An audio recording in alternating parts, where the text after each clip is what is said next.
It's news time. Information is power. Be current. The news headline: IPOB must take note as DSS reviews the biggest problem Nnamdi Kanu is facing in custody. The news in full. The Department of State Services (DSS) has finally reacted to the allegations of maltreatment of the detained indigenous people of Biafra (IPOB) Nnamdi Kanu by his legal team and IPOB leadership. Responding to the allegations via a world press conference held in Abuja earlier today, the Secret Agency Public Relations Officer, Dr. Peter Afunanya, revealed that contrary to the claims, the detained IPOB leader is accorded his full rights and privileges without any form of hindrance. The agency spokesman also intimated that secessionist agitator has full access to top-notch medical care and highly qualified doctors in its custody. He countered the starvation allegation, saying that Kanu enjoys the meal of his choice, and added that he is allowed to change his clothes and practice his religion on Judaism. Rehabilitation and upgrading of Abuja Kefi Makurdi Road project and Nigerian Railway Modernization Project Lagos-Ibadan section. The projects also have the added benefits of job creation, not only by themselves but through direct and indirect service providers, a number of which are small and medium enterprises, the document said. Although these loans are project-tied, many Nigerians are concerned with the current debt and rejected President Muhammadu Buhari proposal for a new loan. Minister of Finance, Budget and National Planning, Zainab Ahmed, assured the nation that the country's debt is still manageable. Nigeria's debt is still very much within sustainable limits. We need to roll out infrastructure now and grow the economy now, not later, she said. The report stated that the federal government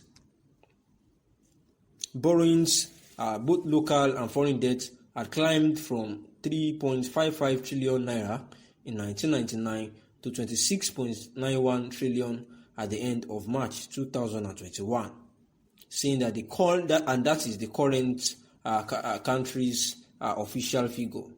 And since 1999, when Nigeria returned to democracy, Nigeria has had four presidents: Olusegun Obasanjo, Umaru Yar'Adua, Goodluck Ebele Jonathan, and Muhammadu Buhari. This report looks at the loans taken under the four administration of these presidents.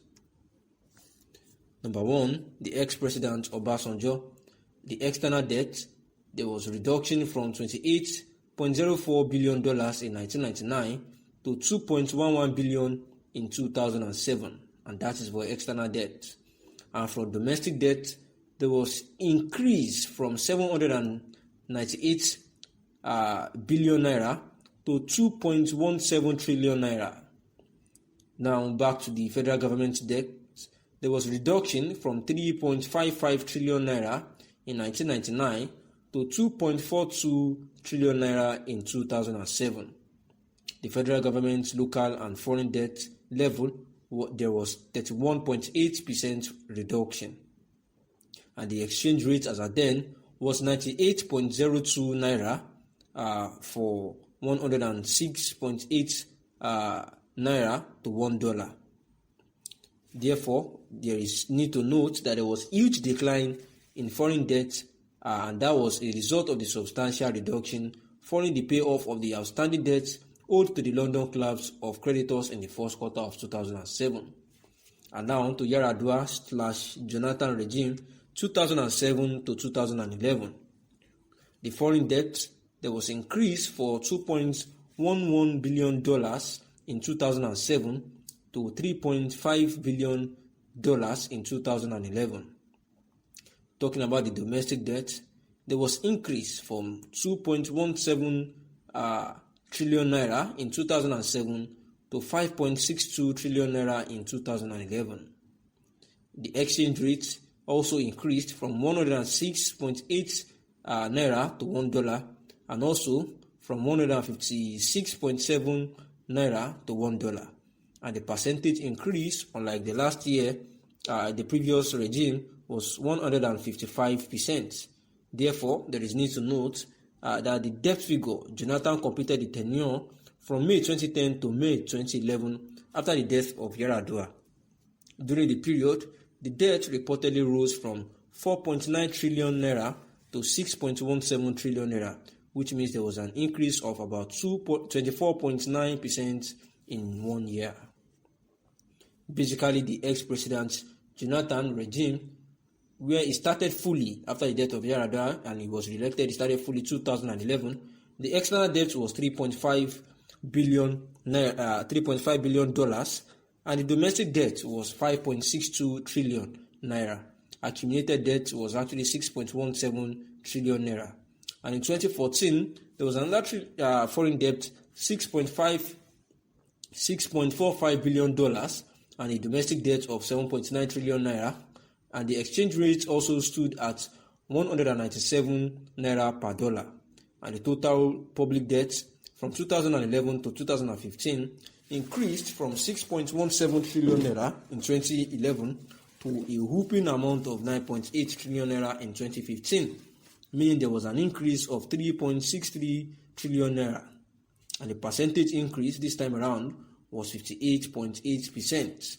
And yet, to this current regime, President Muhammadu Buhari from 2015, external debt was actually $7.35 billion, and the domestic debt was 8.84 trillion naira.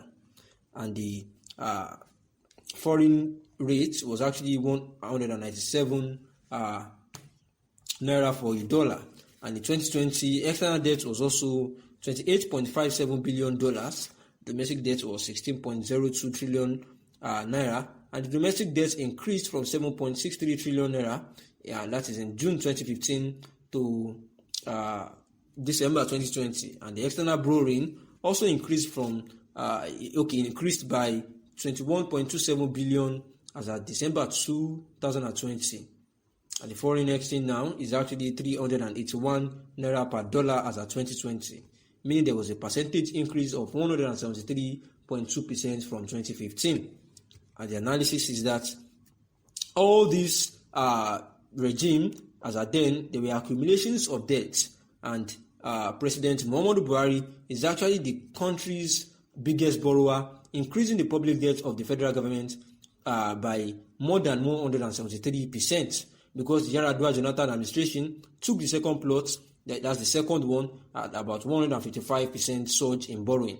And the third spot is occupied by Jonathan regime, which recorded 58.8% increase. And the last four administrations, only Obasanjo administration reduced the public debt.